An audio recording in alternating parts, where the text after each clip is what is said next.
He shouldn't have opened the book. The air had tasted like ozone and old secrets, and the ink, it hadn't just glowed, it had beckoned. The last thing Jack remembered was the scent of forgotten leather and a flash of light so bright it was a punch to the soul. Now, the music was deafening, the air thick with perfume and political tension, and a woman, a goddess in black lace and stolen diamonds, was staring into his eyes. Her touch, a silent promise of both seduction and immediate betrayal. Act 1, the unwritten chapter. Jack Thorne had always considered himself a modern man with an old soul. His London flat was cramped but functional, smelling faintly of burnt toast and ambition. Tonight, however, the stale air felt charged. It was 11:47 p.m. He was scrolling through the endless digital ether, a cold takeout container abandoned on his desk when the knock came. Not the polite tap of a neighbor, but a heavy, deliberate thud on his mahogany door, a relic of the building's Victorian past. Jack frowned. He hadn't ordered anything. No delivery services ran this late. He opened the door to find the hallway empty, save for one object resting on his doormat. It was a book. Not a paperback, not a hardback, but an ancient, formidable tome, bound in what looked and felt exactly like tanned, distressed human skin. The leather was cool under his fingertips, the texture disturbingly familiar, like a secret his subconscious already knew. The title, etched in gold leaf so faded it was nearly black, read, Tales That Never Existed. What the? Jack muttered, pulling the hefty volume inside. He ran a hand over the spine, the leather vibrating faintly beneath his palm. It was old, impossibly old, and heavy, like it held the literal weight of centuries. He hadn't ordered it. There was no sender address, no postal mark, no note. It simply was. Curiosity, a trait that had both defined and nearly destroyed him in the past, won out. He dropped onto his worn leather sofa, and with a sense of ceremony that felt utterly ridiculous, opened the book. The pages were thick, creamy parchment, but they were blank. Not empty, but strangely, profoundly blank. As Jack ran his thumb across the first sheet, a low, resonant hum filled the room, making the glass on his tiny bookcase rattle. And then, the impossible happened. Ink began to bleed onto the page. Not black or blue, but a pulsing, vibrant aether gold. It swirled and gathered, forming elegant, looping script. The smell of ozone intensified, sharp and metallic. The script was instantly legible, though he had never seen the language before. The words finished forming, and the page didn't just glow, it flared. A blinding, sapphire light erupted from the open book. Engulfing Jack, he felt a violent, dizzying pull, like being sucked down a drain that led to the stars. The sensation was terrifyingly physical. His stomach flipped, his vision fractured into a million geometric shapes, and a high-pitched whine tore through his ears. He gasped, dropping the book, but the light had already consumed him. Act 2, Cinderella's Dominion, the ball. Jack landed hard, not on the floor, but on a surface of polished, cold marble. He scrambled up, dizzy and disoriented, instantly aware that he was not in his flat. He was standing in an alcove lined with deep crimson velvet, overlooking an immense ballroom. The scale of the place was staggering. Crystal chandeliers, the size of small cars, hung from a soaring domed ceiling, painted with Baroque constellations. Hundreds of people, all masked and dressed in the most exquisite, anachronistic formal wear. moved across the floor in a complex, mesmerizing waltz. The atmosphere was a volatile blend of opulence, secret desperation, and political maneuvering. His modern clothes, a simple black t-shirt and dark jeans, felt offensively out of place. He was immediately, blindingly conspicuous. He took a sharp breath, trying to anger himself. The book, the glowing ink. This was no dream. The air was too real, too thick with the scent of jasmine and the faint, metallic tang of magic. "You look lost, traveler," a voice purred, smooth as dark velvet and just as intoxicating. Jack spun around. Standing beside him was a woman who instantly commanded the entire energy of the space. She was tall, statuesque, and utterly breathtaking, dressed in a sleek gown of midnight blue velvet that seemed to absorb the light around her. A delicate black lace mask covered the upper half of her face, hiding her eyes but highlighting the sharp, elegant curve of her cheekbones and the full, perfectly defined line of her mouth. Her hair, the color of spun obsidian, was piled high, secured by a single, sparkling silver clasp shaped like a slipper. This was not the passive, soot-stained heroine of the children's stories. This woman was a weapon wrapped in silk. I'm not supposed to be here," Jack managed, his voice rough. A small, genuine smile touched her lips, a flash of white that vanished almost instantly. "No one is supposed to be here, Jack Thorne. This is the midnight court of the kingdom of ash and glass. It only opens when certain strings are pulled." He froze. "How do you know my name?" "The realms sing of travelers," she said, her voice dropping to a seductive, conspiratorial whisper. "But they whisper your name louder than most. You carry the scent of unwritten destiny." She stepped closer, and the heat radiating off her was instant, intense. "They call me Ella, and you are currently trespassing on royal ground." The sudden danger was exhilarating. "Ella? As in, she interrupted, her hand, small but firm, closing around his wrist. "You have less than 3 minutes before the Grand Chamberlain, my stepfather, a man with a distinct aversion to uninvited guests, notices the energy ripple you caused. You must blend in." "Blend in?" Jack gestured helplessly at his jeans. Ella's masked eyes, he realized with a jolt that the mask was transparent enough for him to see their sharp, intelligent silver color flicked over his body, a slow, deliberate assessment that made his pulse spike. "Your face is quite the distraction. A mask will help. Your clothes, a common traveler's mistake." But she leaned in, her breath hot against his ear, sending a jolt down his spine. "You have the confidence of a king. That we can use." She didn't ask, she simply commanded. With a fluid motion, she pulled him deeper into the crowded, dizzying dance floor. "Follow my lead. No talking. Every second we stand still, your scent of outside grows stronger."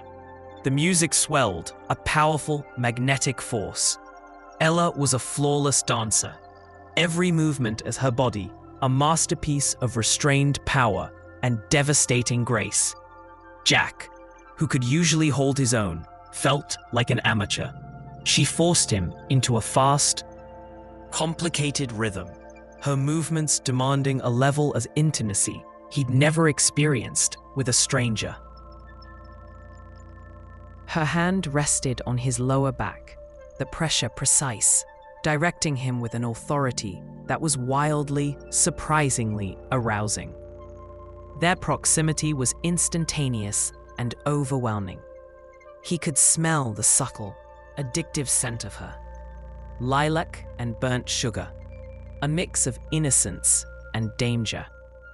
"Closer," she murmured against his ear, her voice barely audible over the music. "The Chamberlain looks for hesitation."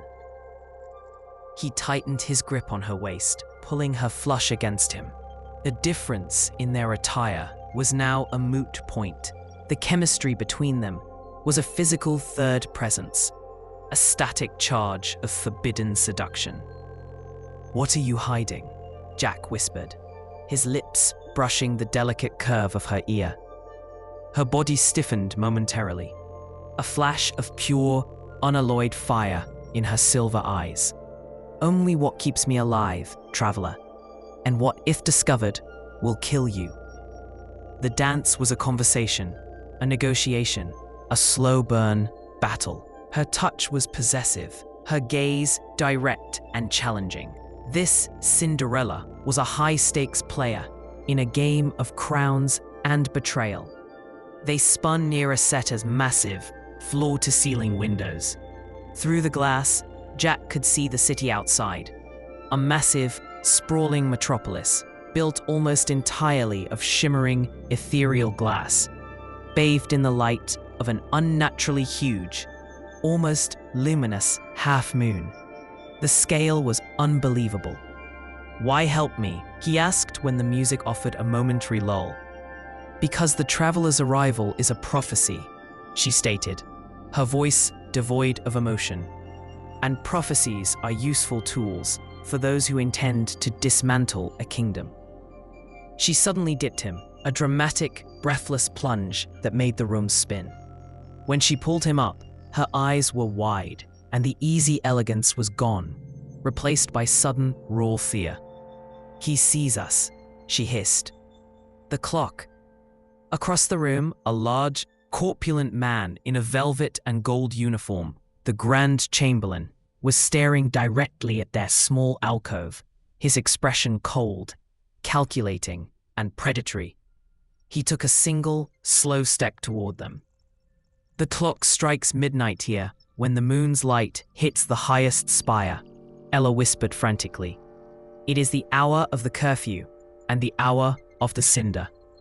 She pulled a small, ornately carved silver key from the hidden pocket of her dress and pressed it into Jack's hand. The metal was warm, almost burning. "Go to the far west gate under the clock spire. Use this key. It opens a passage out of the city and into the realm of crimson. Wait for me there, and do not get caught." "What about you? I have a ball to finish," she said, a wicked grin flashing across her mouth. "And the stepfather to distract."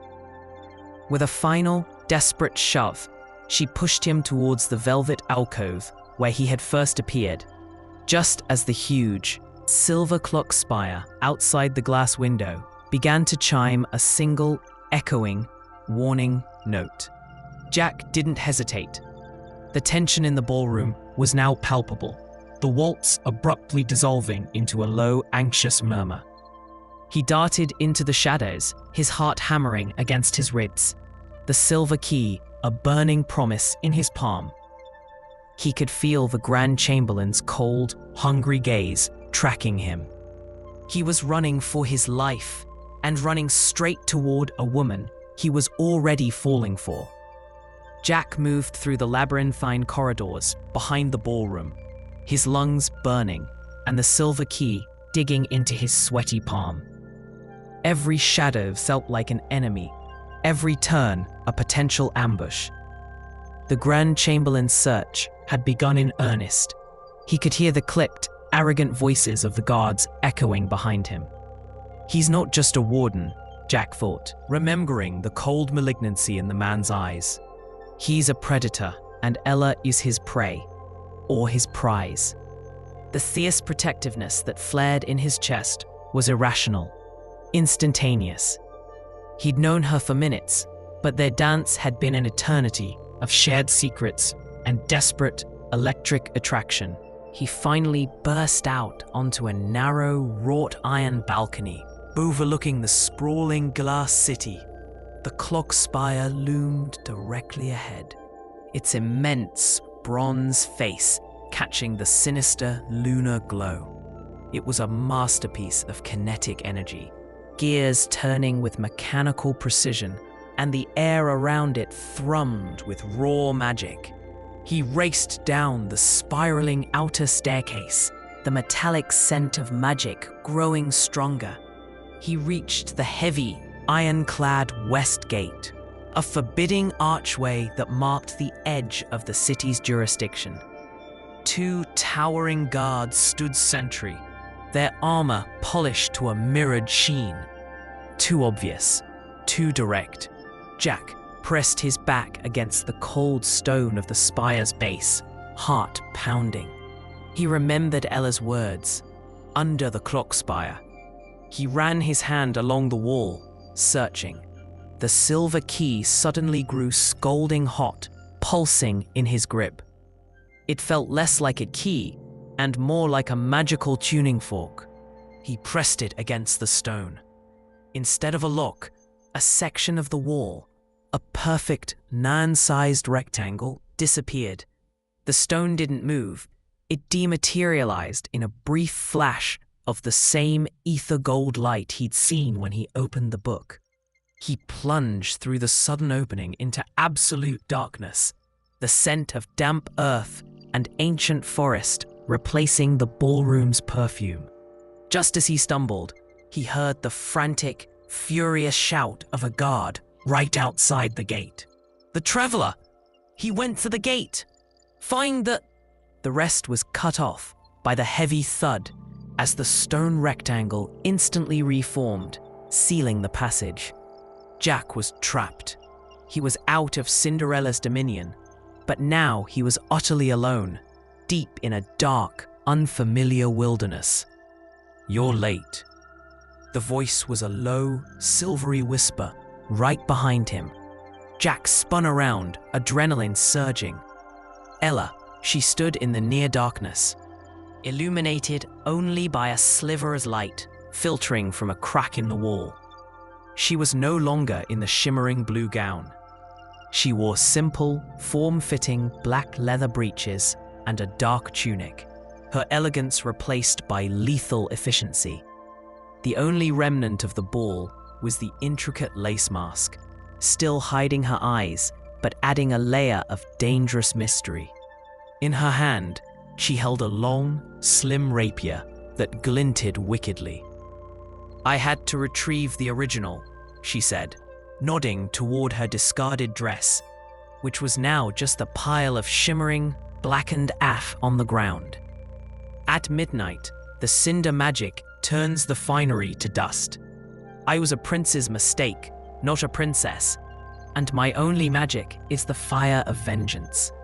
The revelation, the truth behind the glass and the ash, hit him hard. She wasn't just hiding her name. She was hiding an ancient, self-destructive power. "You risked everything to come after me," Jack said, stepping closer, sealing the gravity of her sacrifice. "You hold the book's scent, Jack. You are a loose thread I cannot afford to leave dangling," she said, but her voice lacked its usual cynicism. She took a step toward him, and the rapier lowered. The air grew heavy again, charged not with magic, but with the undeniable current of their attraction. In the darkness, the black lace mask was no barrier.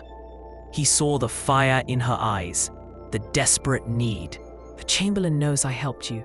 I am out of the game. He will hunt us both," she breathed, her voice tight. "We have to move." "Wait," Jack said, his hand lifting to cup her masked cheek. His thumb brushed the soft lace, tracing the curve of her jaw. The action was instinctual, a compulsion.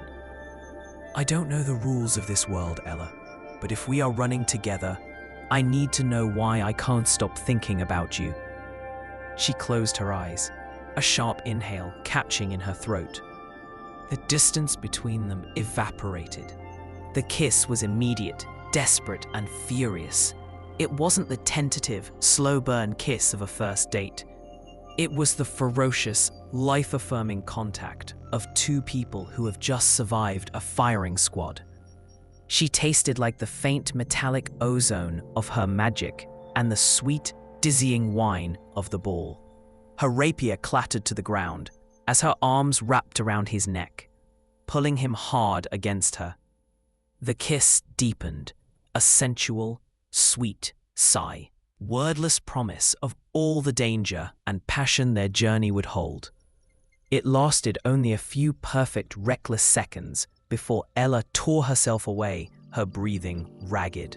"That," she panted, retrieving her weapon and slinging a leather satchel across her body, "was a mistake. A selfish, dangerous mistake.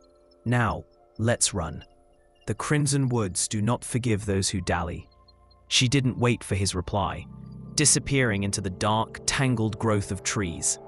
Jack followed, shaking off the aftershocks of the kiss, realizing that his relationship with Ella was now tied to his survival. She was the danger, the protector, and the ultimate temptation. Act 3, Crimson Woods, The Huntress. The transition was jarring.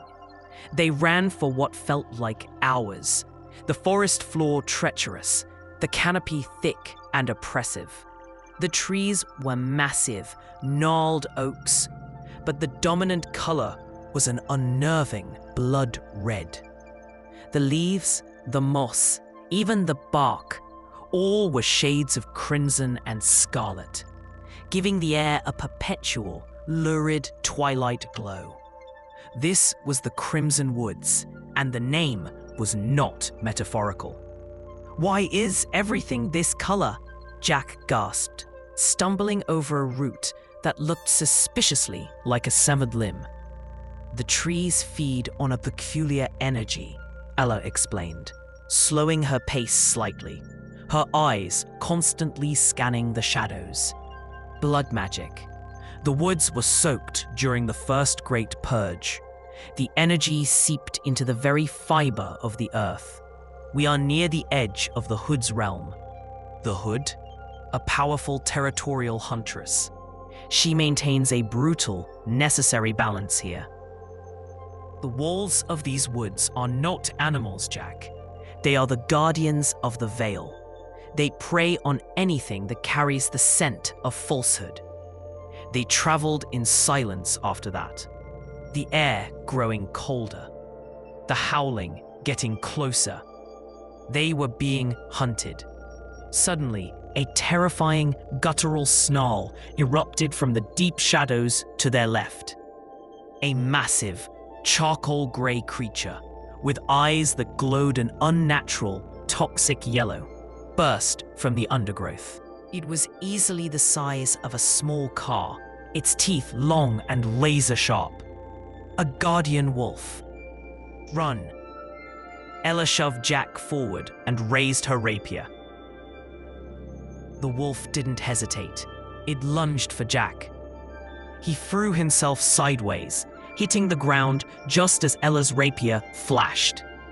The blade struck the wolf's shoulder, eliciting a hideous shriek that echoed through the woods. The creature spun, momentarily disoriented. Its attention shifted to the woman who wounded it. Ella was fast, graceful, and clearly experienced. She danced around the beast, her slim blade parrying its monstrous jaws. But she can't win this, Jack realized. It's too big. He scrambled for a weapon, anything. His fingers closed around a heavy, moss-covered stone. As the wolf lunged again, Jack hurled the rock with all his strength, aiming for its glowing eyes. The rock struck true. The wolf roared in pain and surprise, its movement momentarily stalling. "The cabin, northwest!" A new voice sliced through the air. A woman's voice, commanding and resonant, followed by the terrifying twang of a bowstring. Thwack! An arrow, its fletching a distinctive, deep scarlet, sunk deep into the guardian wolf's flank. Blood-red fabric that covered her from the hood to her boots, its color almost identical to the surrounding vegetation. Under the hood, Jack could just make out sharp, intense eyes and a face etched with a hard-won maturity. She carried a powerful recurve bow, and a quiver full of the red-fletched arrows. This was the hood. Ella immediately tensed, the point of her rapier aimed at the newcomer. "Out of my path, huntress. This traveler is under the protection of ash and glass." The huntress raised an eyebrow, a flicker of amusement in her gaze. "Ah, the runaway noble and her pretty boy. You both smell of the city's lies and forbidden seduction, Ella. I smelled you an hour ago. You trespass." The hood's voice was low, sensual, and undeniably dangerous. She stepped closer, her eyes fixing on Jack. Her crimson cloak swirled around her, and she had an almost feral beauty, the kind that promises both shelter and a swift end. "I will take the traveler," the hood stated, her bow now pointed directly at Ella. "The woods owe me a debt, and his scent is irresistible to my guardians." "You want him? Come and take him," Ella snarled, lunging forward. The fight was instant, steel against wood. The rapier was speed and precision. The bow was brute, calculated force. They were perfectly matched, two apex predators of different kingdoms. "Stop!"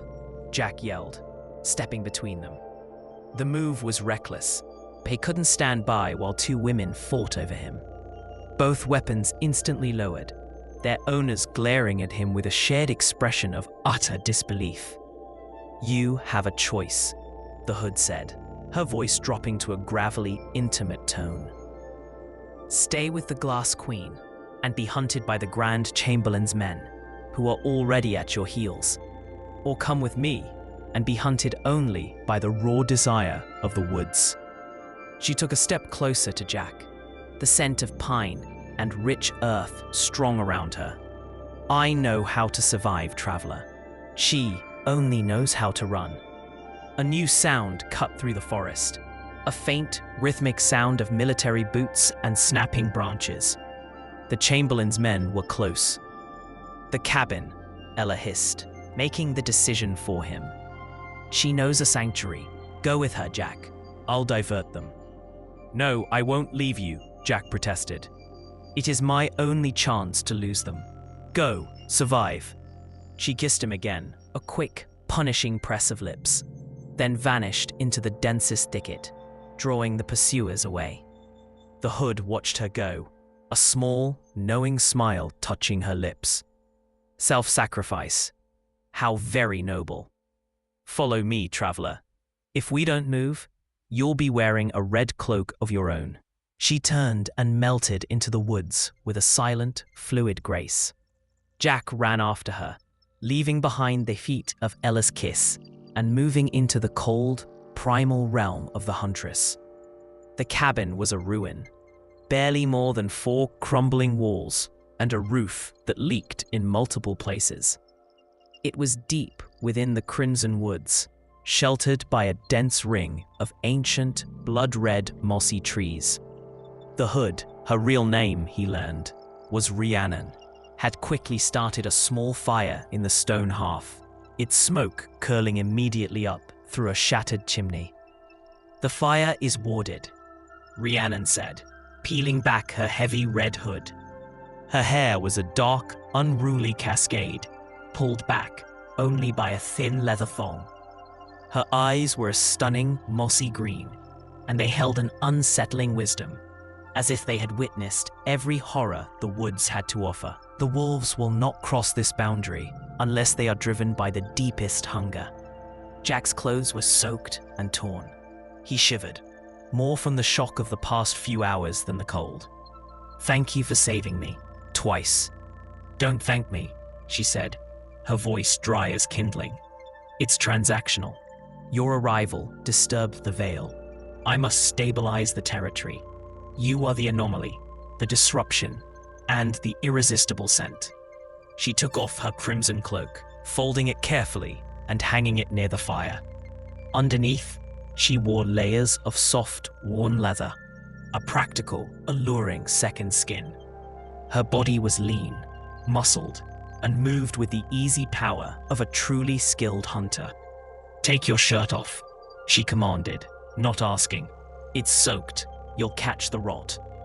Jack hesitated, feeling suddenly self-conscious. I have seen men stripped to the bone by wolves, traveler."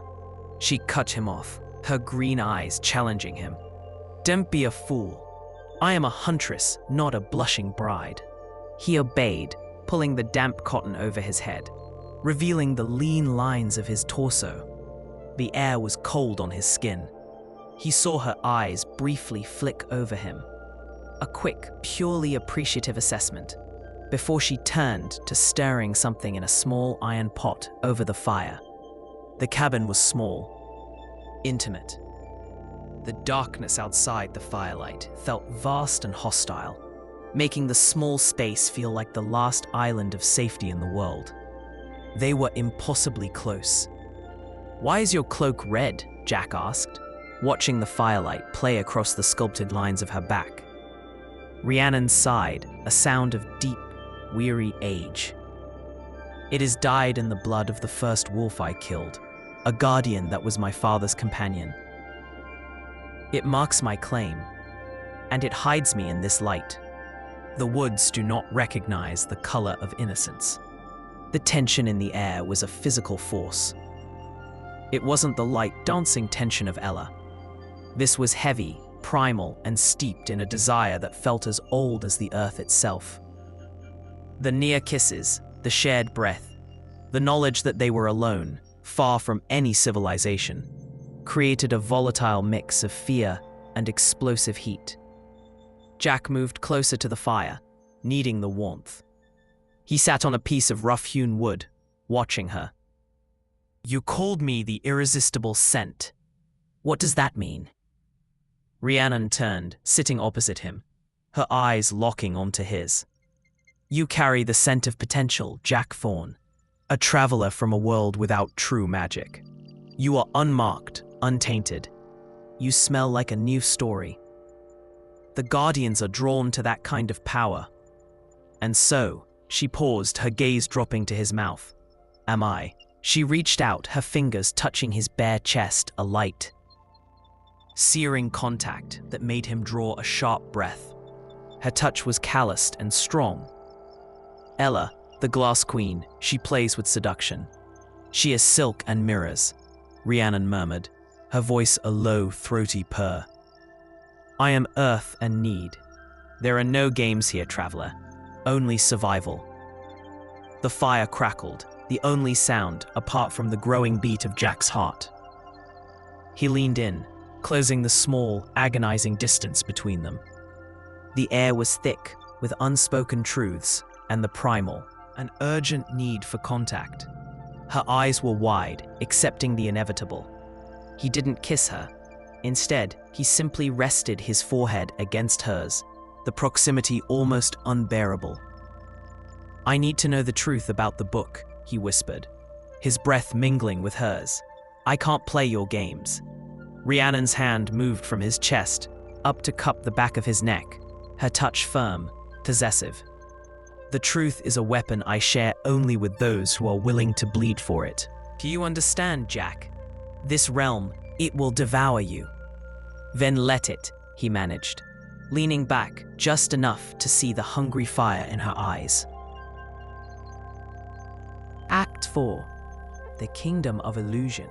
Perched atop the highest peak of the Shadow Mountains, everything was polished to a reflective sheen. The air was frigid, but the pervasive cold was somehow less physical and more existential. The moment he stepped onto the terrace, a voice, melodious, aristocratic, and utterly devoid of warmth, echoed around him. The scent of the untainted traveler. "You were expected, Jack Thorne. Your blood is a key I must acquire." He turned to see her, Queen Lyra, ruler of the moonlit palace.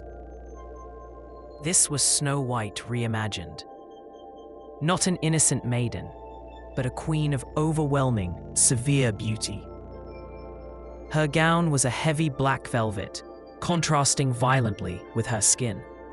which was the color of fresh, untouched snow. Her hair, worn in a severe style, was as dark and glossy as a raven's wing. The one splash of color was a single, flawless, scarlet apple-shaped brooch pinned at her collar. And the most arresting feature was her eyes. They were a brilliant, terrifying blue, and they held an ancient sorrow, the mark of a deep, relentless curse. She was standing next to a massive, full-length mirror. It wasn't reflecting her image.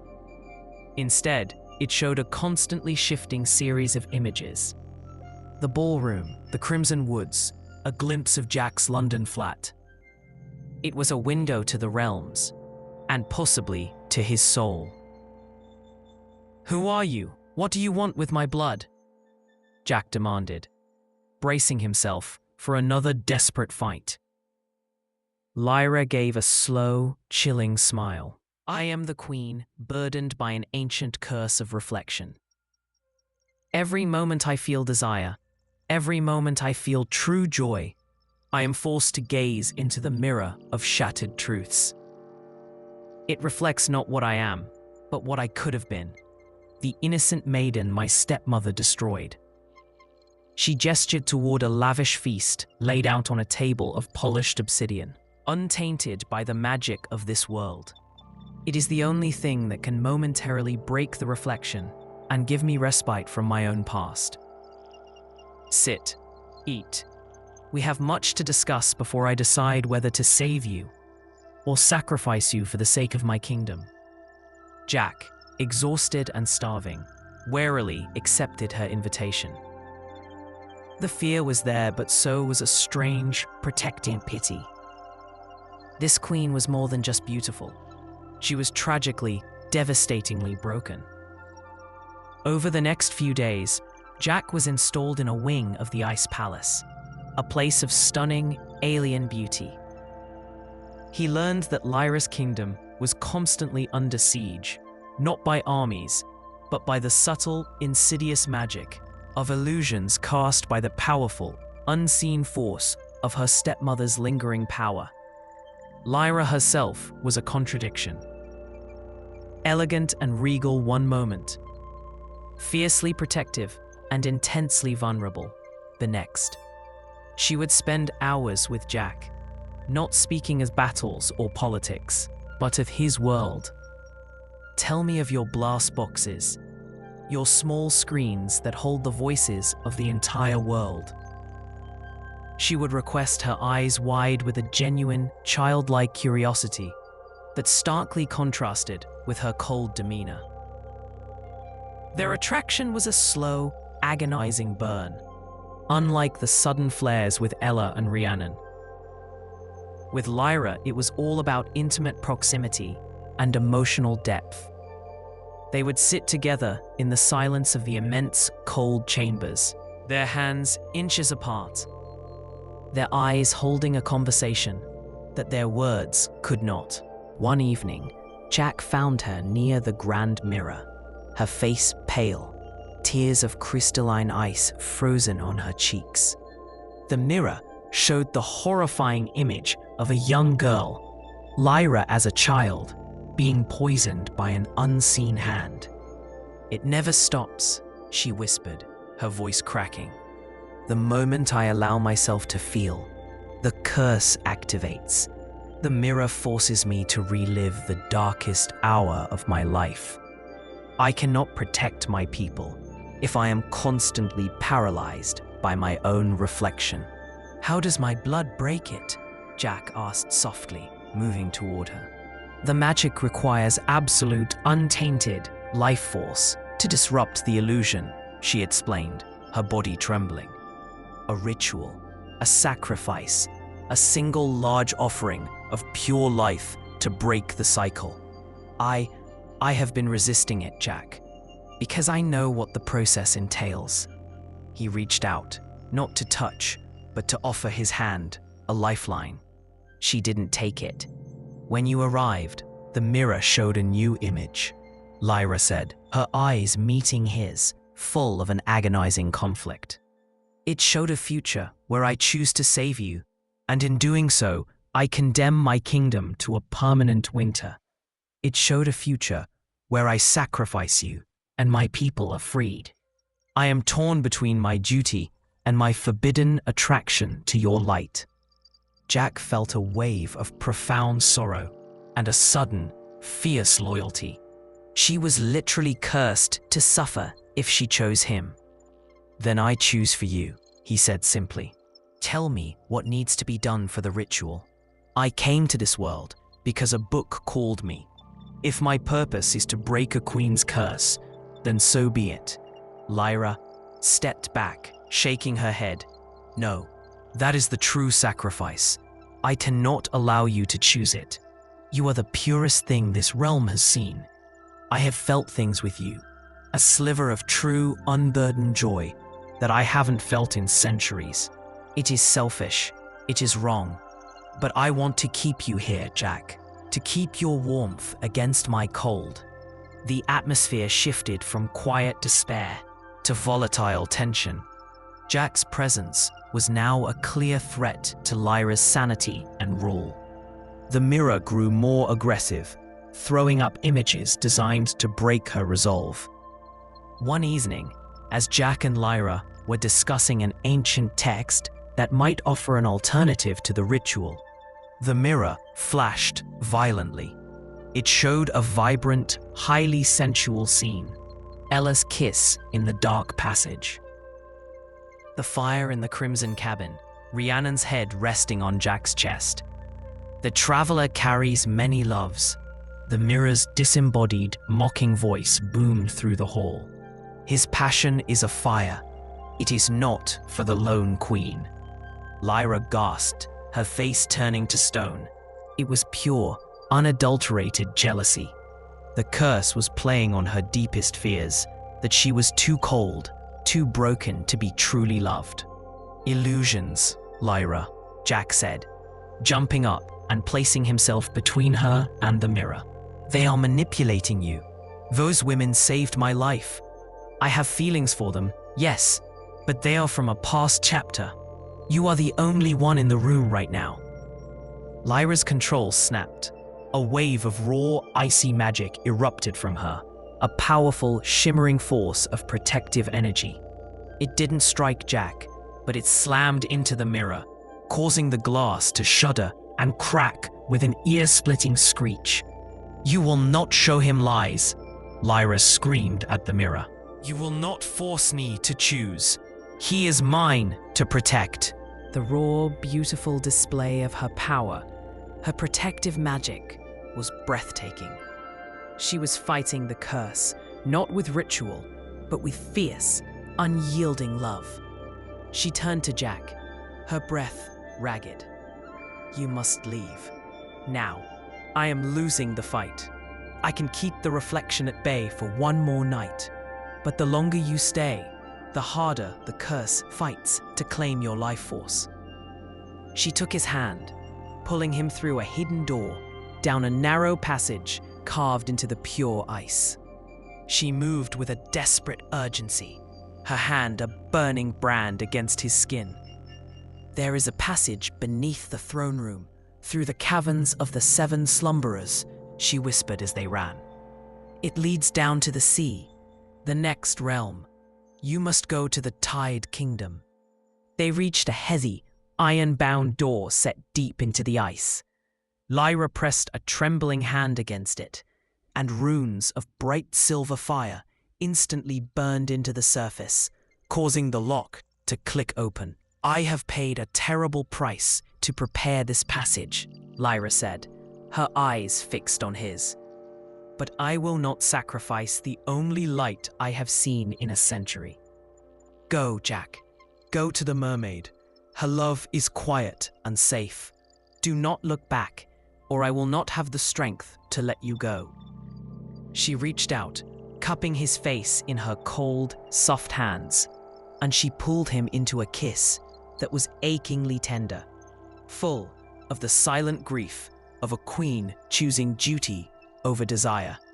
It was the deepest, most sorrowful of all his kisses. a farewell to a potential, untainted life. May you find your freedom, Jack Thorne, and may I find a way to shatter the reflection forever, she whispered, her voice choked with emotion. Before he could speak, she pushed him through the door, slammed it shut, and a fresh wave of blinding, protective ice magic sealed the entrance. Jack was alone again.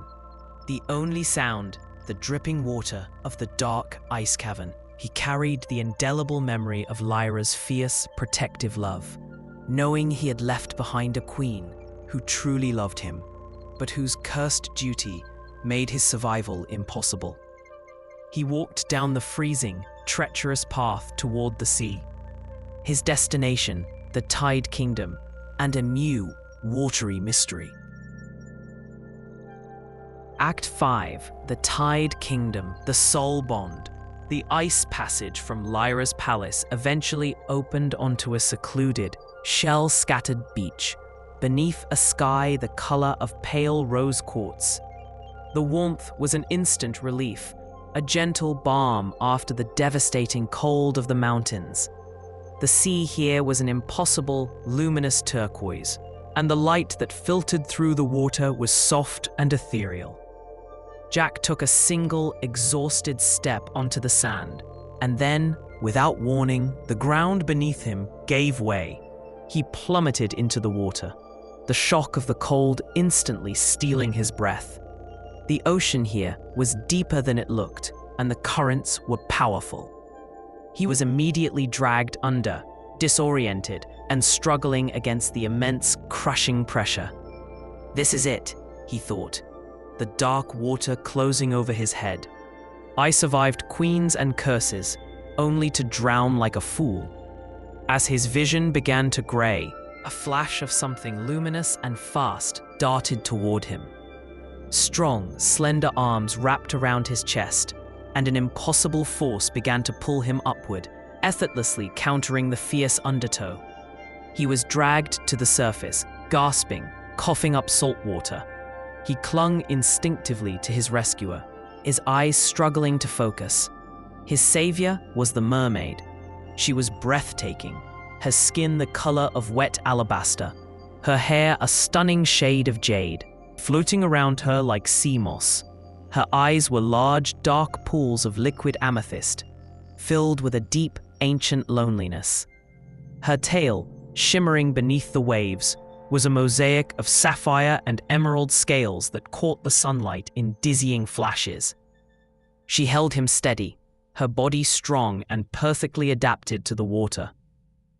"Hush, traveler," she whispered, her voice a fragile silvery sound, like distant bells ringing beneath the water. "The water only wants to pull you in. Let the bond hold you."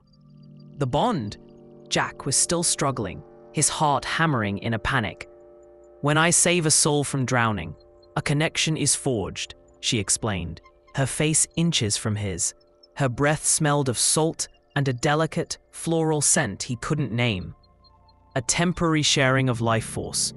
You breathe, I anchor. For a time, we share the same pulse." The feeling was undeniable. A warm, slow pulse began to beat, not just in his chest, but spreading through his entire body, a comforting, steady rhythm that instantly calmed his panic and made his exhausted body feel buoyant. He was tethered, soul to soul, to this creature of the deep. "I am Coralia," she said, her large eyes filled with sorrowful pity. "And you are the most damaged soul the waves have delivered to me in centuries." For the next 2 days, Jack remained on the edge of the Tide Kingdom, a world of shallow, glowing reefs and ancient, distant icy, silent underwater ruins. Coralia kept him anchored, literally and figuratively. She would pull him out to the deeper waters, the two of them connected by the subtle, shared pulse, their time spent in utter, profound silence.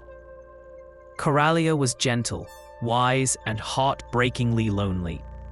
She had seen kingdoms rise and fall, witnessed the corruption of the land queens, and endured the isolation of a species that could not leave the water. Her loneliness wasn't despair. It was a quiet, deep-seated acceptance of her eternal separation. "Why do you not join the land?" Jack asked her one evening, as they watched the pale moon rise over the silent ocean. "The magic of the land realms is poison to our lungs," she explained, her jade hair glistening in the moonlight. "And our voices, they are the true danger." "Your voice is beautiful," Jack whispered, feeling a deep, protective tenderness for her. She smiled sadly. "It is a siren song, Jack, a devastating temptation that draws souls to the deep. If I speak too much of my sorrow, I will accidentally pull you to me forever." Their relationship was the purest, most emotional of all his connections. There was no seduction, no power struggle, only a deep, intimate, platonic soul bond that felt more real than any physical act. They would lie on the cool sand, her tail resting half submerged in the tide, his head resting against her shoulder, listening to the gentle, shared pulse. It was a brief, perfect moment of peace and understanding in the midst of chaos. "The bond is fading," Corellia whispered on their second night, her voice heavy with regret. "It has sustained you, and your strength has returned. The magic knows you must move on." Jack felt the beat in his chest grow weaker, the connection thinning. A profound sense of loss washed over him. He knew their parting was imminent, and it was a terrible, quiet grief. "I don't want to leave you, Corellia," he admitted, his voice raw. "You must," she said, her large amethyst eyes filling with unshed tears. "You have a destiny, Jack. I am merely a rest stop on your chapter. The book will not close until you reach the final page." She touched his face, her hand cool and soft. "Go north, to the frozen dominion. It is ruled by the Ice Empress. She is terrifying, but she holds the key to the Tower of Winds and the final truth." She knew the risks. She knew the reputation of the Empress, but she knew his journey was necessary. "What is the Ice Empress like?" Corellia shivered, a small tremor running through her body. "She is a creature of absolute desire and deadly control. She will test you with intimate temptations that blur the line between desire and danger. But she is honest. She will show you the truth of your own limits." Jack knew he had to go. He couldn't force her to leave the water, and he couldn't stay. He leaned down and kissed her, a soft, reverent kiss on her forehead, a promise of eternal memory. "Thank you, Corellia, for my life and for the quiet." Corellia wept silently, the tears shimmering like pearls on her cheeks. "Go, Jack Thorne, and know that a piece of your soul is forever anchored in my deepest tide." With a sudden forceful push, she shoved him toward the northern cliffs. He turned back for one last look. Corellia submerged herself, disappearing beneath the waves, the emerald scales of her tail, a final, heartbreaking flash of color before the sea took her entirely. Jack began the long, cold climb toward the frozen dominion, carrying a piece of the mermaid's loneliness and the quiet strength of her bond. Act 6, Frozen Dominion, The Trial of Ice and Desire. The landscape shifted instantly. Jack found himself on a vast, endless tundra of pristine, hostile white. The air was so cold it burned his lungs, and the wind was a roaring, physical force. He was heading for a massive fortress of opaque, shimmering ice that seemed to pierce the very clouds, the frozen dominion. He had walked for what felt like a day, his energy flagging, when the air around him suddenly stilled. The howling wind died, replaced by an unnerving, profound silence. The Snow Queen appeared without warning, emerging from the heart of a spinning, glittering whirlwind of ice shards. She was majestic, terrifying and utterly irresistible. She wore a gown of pure, frozen lace that seemed to shift with the light, and a crown of razor-sharp ice crystals that glinted like diamonds. Her eyes were an impossible, pale gold, and they held the terrifying indifference of a celestial body. "A gift from the southern sea," she stated, her voice a cool, resonant alto like the striking of fine crystal. "You carry the scent of drowning and desperate rescue. You are Jack Thorne, the traveler of the book." "I am," Jack replied, standing his ground, refusing to shiver despite the bone-deep cold. "I was told you hold the key to the Tower of Winds." The Empress, her name was Kaelin, smiled. It was a purely aesthetic gesture, one that did not touch her eyes. "The traveler is direct. I appreciate that. Yes, I hold the key, but my laws are absolute. The entrance to the Tower of Winds can only be granted to one who mastered their own desire." She took a slow, deliberate step toward him. The very air around her began to grow thicker, warmer, charged with a latent, sensual energy that contradicted the icy exterior. "My kingdom is a trial, Jack," she continued, her golden eyes boring into his. "It is the final test of your purity. I will not draw a sword. I will not use a poisoned apple. I will offer you the one thing every man truly craves: absolute, unburdened fulfillment." She was less an individual and more a force of nature, a sentient temptation. "I will give you 3 nights," Kaelin purred, her voice dropping to a seductive whisper. 3 nights in my palace. I will offer you pleasure that will make you forget the Glass Queen, the Huntress, the sorrow of the mirror, and the loneliness of the mermaid. You will forget the book, the realms, and your destiny. If you succumb to the desire, if you choose pleasure over your purpose, you remain here, frozen in ecstasy, until the book chooses a new traveler. If you refuse me, if you choose the pain of your quest, I will personally take you to the tower." The challenge was immediate, overwhelming, and terrifyingly intimate. This was not a power she wielded. This was simply who she was, the irresistible pinnacle of desire. "A test of chastity," Jack scoffed, trying to sound brave.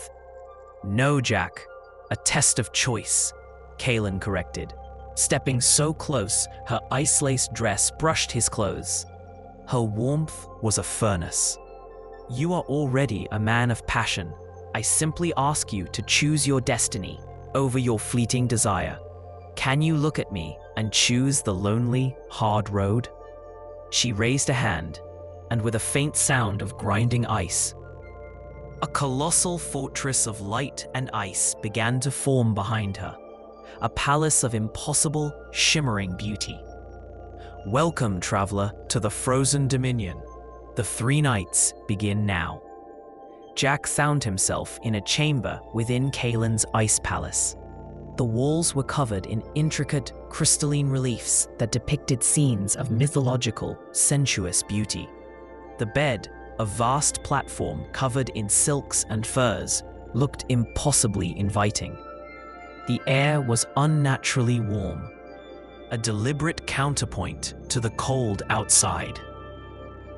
Kaelin, the Ice Empress, stood by a window that looked out onto the endless, frozen tundra.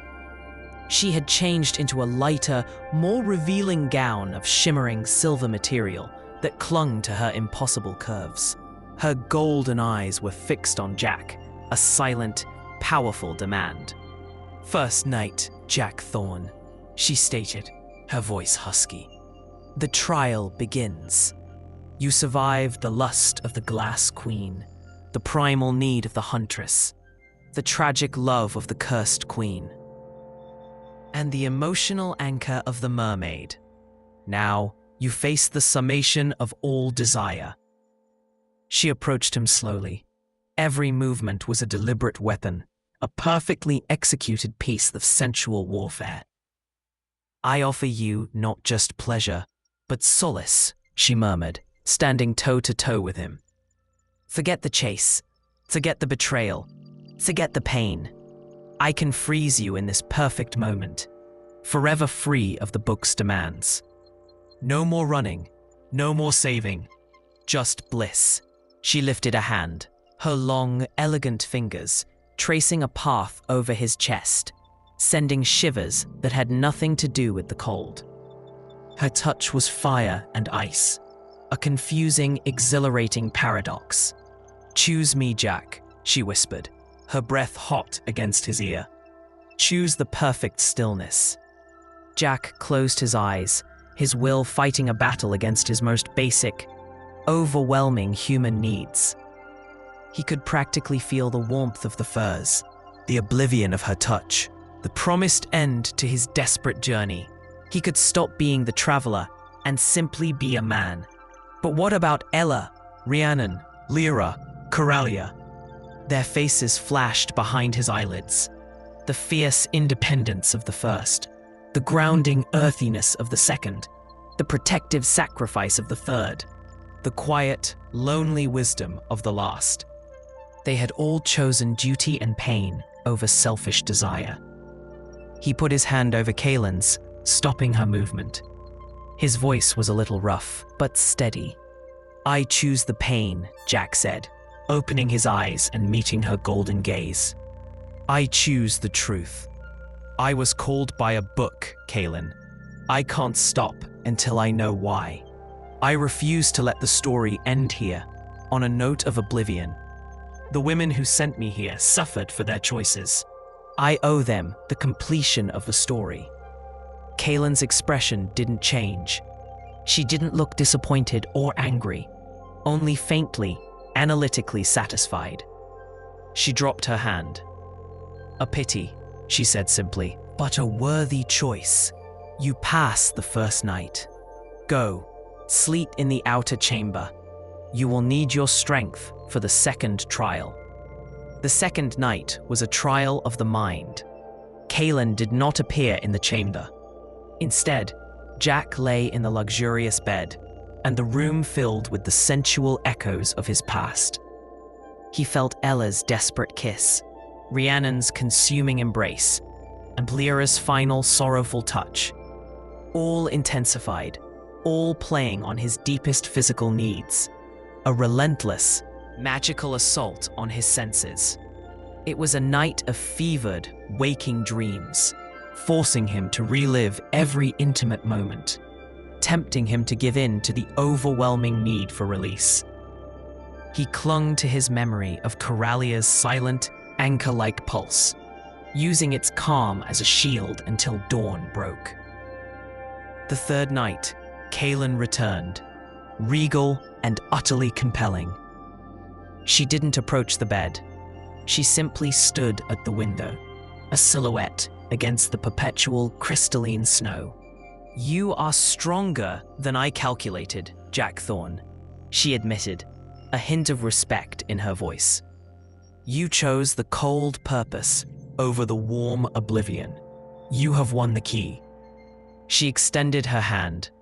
In her palm, resting on her silvery skin, was a key forged entirely of frozen, opaque light. It wasn't metal or ice. It was solidified magic. The Tower of Winds is not built of stone, but of memory, Kaylin explained. It is a nexus point where all the threads of the realms meet. The girl inside, Rapunzel, she doesn't guard the book. She is the recorder of the chapters. Her gift is to sing memories out of souls, and she will sing yours. Be warned.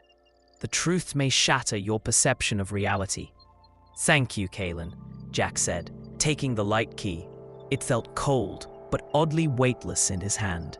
Kaylin finally looked at him with something akin to genuine emotion. Go, Jack Thorne, and when you look back on this journey, remember that the most seductive power of all is the power to deny yourself for a higher truth. She pointed a long, elegant finger toward the highest peak, visible through the blizzard. The tower awaits. The ascent to the tower was a dizzying, solitary climb, the air growing thinner with every step. When he reached the summit, he found the tower was exactly as Kaelin described, a spiraling, weightless structure of pure wind and memory. He used the light key. The tower did not have a door. The light key simply opened a portal of shimmering ether gold into the whirlwind.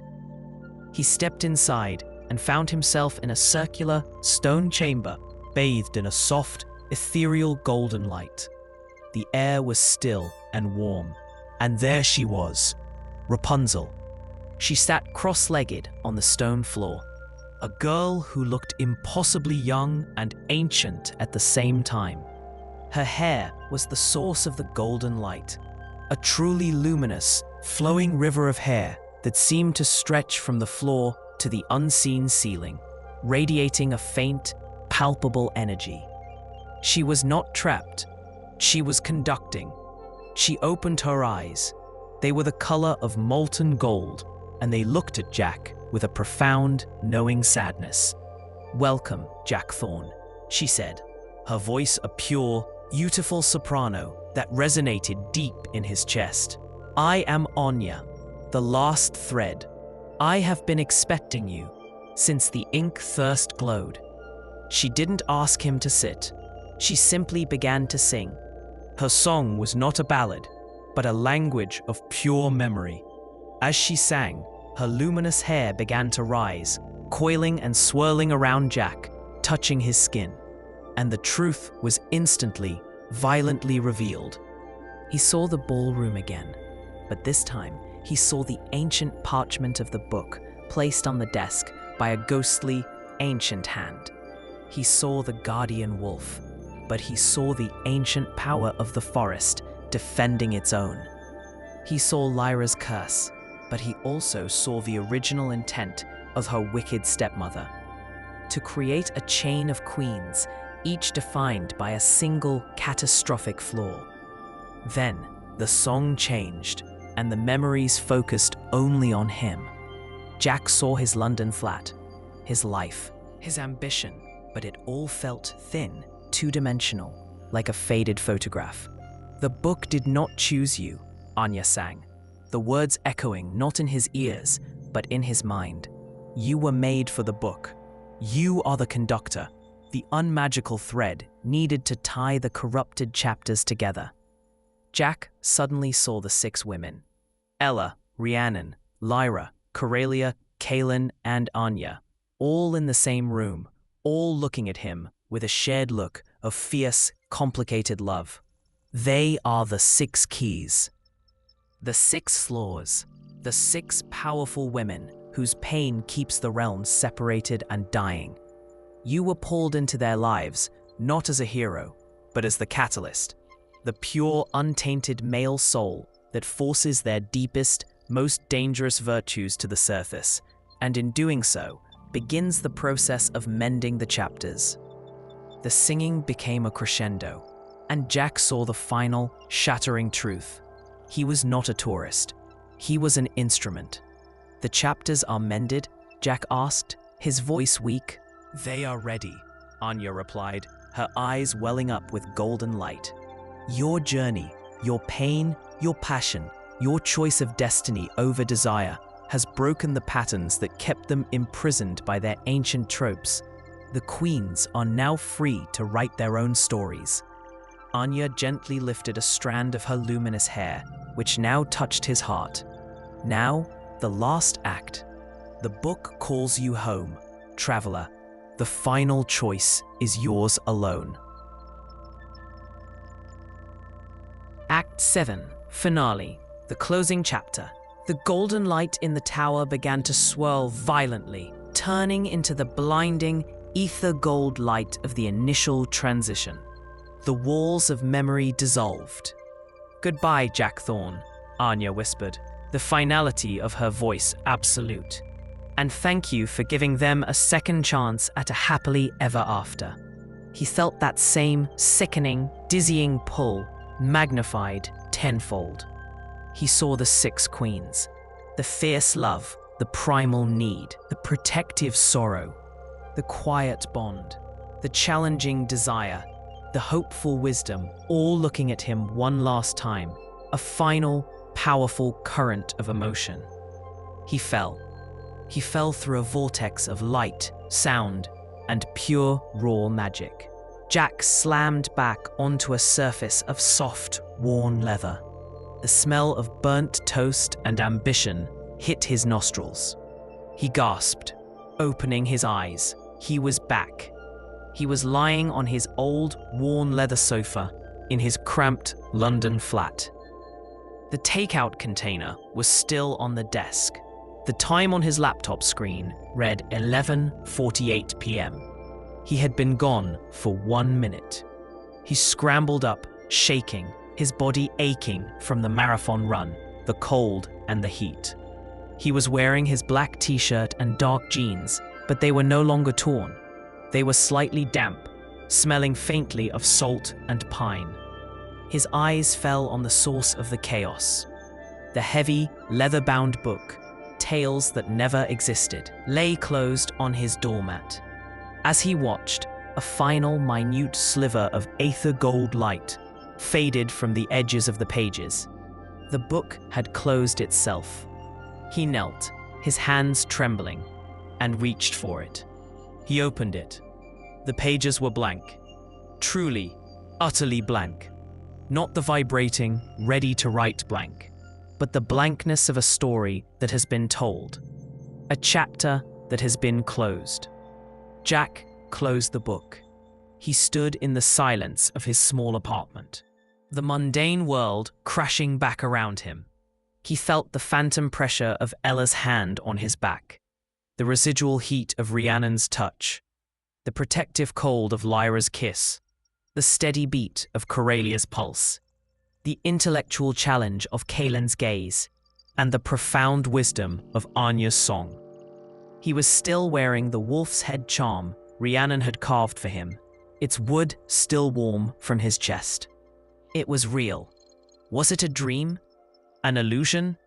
Or had a charming, modern young man been a lightning rod, a catalyst, an instrument of love and destiny in a vast, magical world? Jack walked over to his window, looking out at the endless, ordinary city lights of London. He reached out and touched his lips, remembering the taste of 6 different women, 6 different kinds of desire, 6 different forms of love. He was Jack Thorne, the conductor, the traveler, and the story was done. Or was it? He walked back to the door, picked up the book, and placed it carefully on his desk. Then, without looking away from the silent, closed leather cover, he took the wolf charm off his neck, placed it next to the book, and whispered to the empty room, "I am ready for the next journey."